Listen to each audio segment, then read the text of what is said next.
இங்கிலாந்து தேசத்துல ஒரு ஊழியக்கார ஜோம் பண்ணார். ஆண்டவரே எனக்கு 100 ஆத்துமாக்களை தாரும். ஜோம் பண்ணிட்டே இருக்கப்ப ஒரே ஒரு ஆள் தான் வந்தாரா. எல்லாரும் கேவலமா பேசுறாங்களா, என்ன நீ உன் பிரசங்கத்தை கேட்டு உன் சர்ச்சில் ஜெபத்தை கேட்டு ஒரே ஒரு விசுவாசி தான் வந்திருக்கிறான் அப்படின்னு சொல்லி எல்லாரும் கேவலமா பேசிக் கொண்டிருந்தாங்க.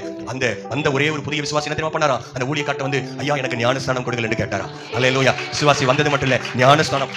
கொஞ்சம் பேர் என்ன நினைக்கிறாங்க, என்ன பாஸ்டர் நம்ம சர்ச்சிலேயே 11 பேர் ஞானஸ்தானம் எடுத்தாங்க, நீங்க ஒரு ஆள் ஞானஸ்தானம் எடுத்து ரொம்ப பெருசா பேசுறீங்க அப்படி இருக்கீங்களா? இல்ல. அல்லேலூயா. என்ன நடந்துச்சுன்னு கேளுங்க. அந்த ஒரு ஆள் சொன்னாரா, பாஸ்டர் சொன்னாரா, ஆப்பிரிக்கான ஒரு கண்டம் இருக்குது, அந்த கண்டத்துல இயேசுவின் அன்பை அறியாம லட்சக்கணக்கான ஜனங்கள் இருக்கிறார்கள் சொன்ன உடனே அந்த மனிதனுடைய பெயர் ராபர்ட் மொஃபெட். அவர் சொன்னாரா, அந்த ஆப்பிரிக்காவுக்கு நான் போகிறேன் இயேசுவின் அன்பை அறிவிக்க. முதலாக இயேசுவின் அன்பை அந்த கண்டத்துக்குள் கொண்டு போனவர் யார் தெரியுமா? அந்த வந்த ஒரே ஒரு ஆள். அல்லேலூயா.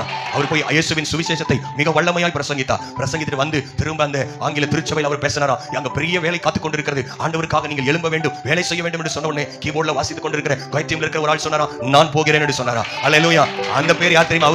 அவர் தான் டேவிட் லிவிங்ஸ்டன். ஆப்பிரிக்காவை முழுக்கிய ஒரு மிஷனரி. இவங்க 2 பேர் சேர்ந்து ஆப்பிரிக்காவில் ஆண்டவருடைய அன்பை சொல்ல ஆரம்பித்தார்கள். இப்பொழுது நிலைமை என்ன தெரியுமா? 75% மேலாக முழு ஆப்பிரிக்கா கண்டமும் ஆண்டவருடைய அன்புக்குள் வந்திருக்கிறது.